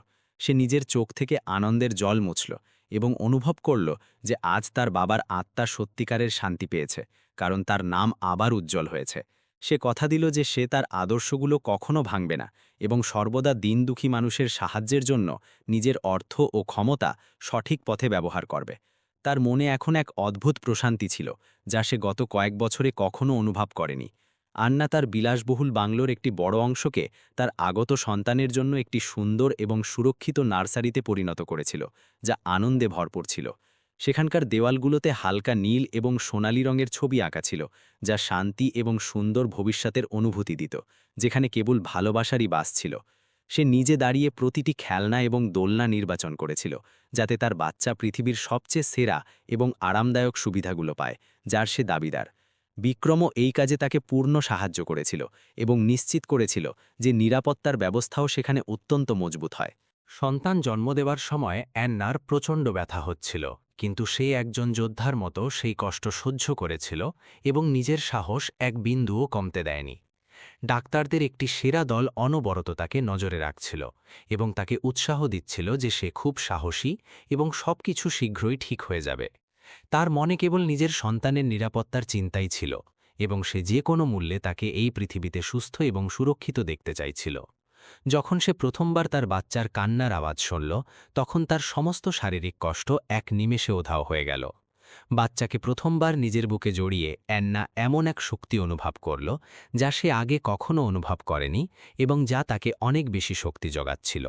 সে অনুভব করল যে তার সন্তানই তার সবচেয়ে বড় সম্পদ এবং এর জন্য সে পৃথিবীর যে কোনো শক্তির সাথে লড়তে সর্বদা প্রস্তুত থাকবে এবং পিছু পা হবে না। হাসপাতালের ঘরে আনন্দের বন্যা বয়ে গেল এবং নার্সরা তাকে অভিনন্দন জানিয়ে বলল যে তার ছেলে ঠিক তারই মতো তেজস্বী এবং সুন্দর।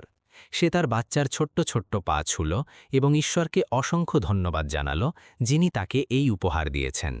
বাচ্চার নামকরণের অনুষ্ঠানের জন্য অ্যান্না একটি বিশাল পূজার আয়োজন করল, যেখানে কেবল তার বিশ্বস্ত বন্ধু এবং সেই মানুষদের ডাকা হল যারা তার সংগ্রামে পাশে ছিল। সে তার ছেলের নাম তার বাবার নামে রাখল, যাতে তার উত্তরাধিকার এবং তার আদর্শ সবসময় এই পৃথিবীতে বেঁচে থাকে এবং সবাইকে অনুপ্রাণিত করে।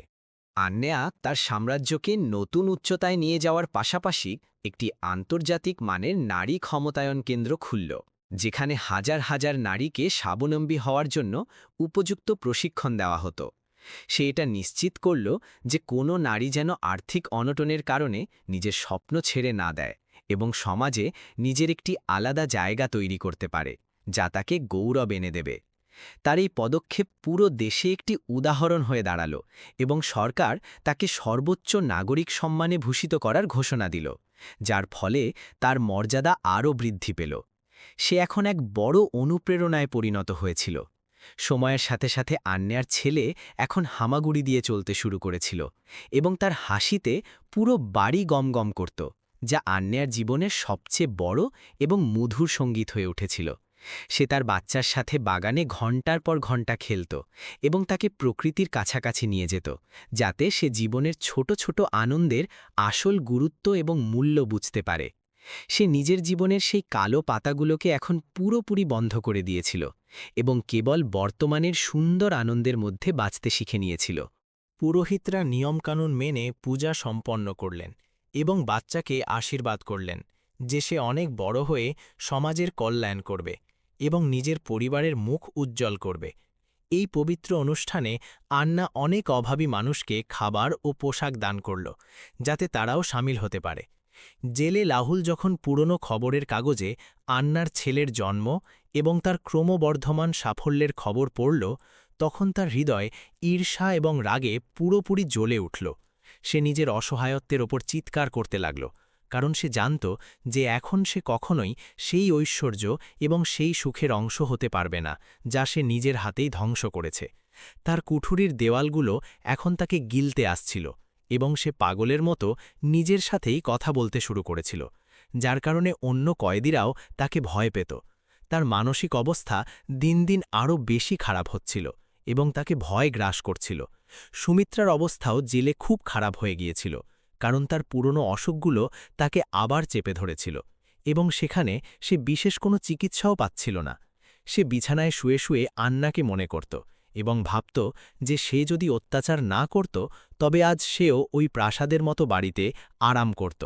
তার চোখ থেকে এখন কেবল অনুশোচনার অশ্রুই পড়ত, কিন্তু সেই অশ্রুর এখন সমাজে কোনো মূল্য অবশিষ্ট ছিল না, কারণ সেই সময় পেরিয়ে গেছে।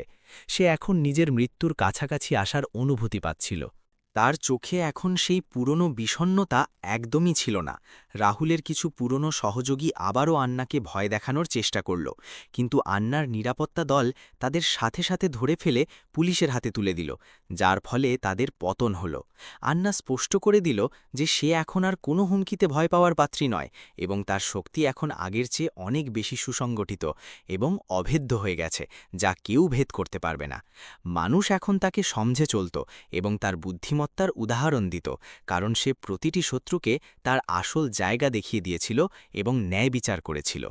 শেষে আন্না একটি খুব বড় বই লিখল, যেখানে সে তার সংগ্রামের পুরো কাহিনী তুলে ধরল, যাতে আগামী প্রজন্ম তা থেকে কিছু শিখতে পারে এবং কখনো হার না মানে।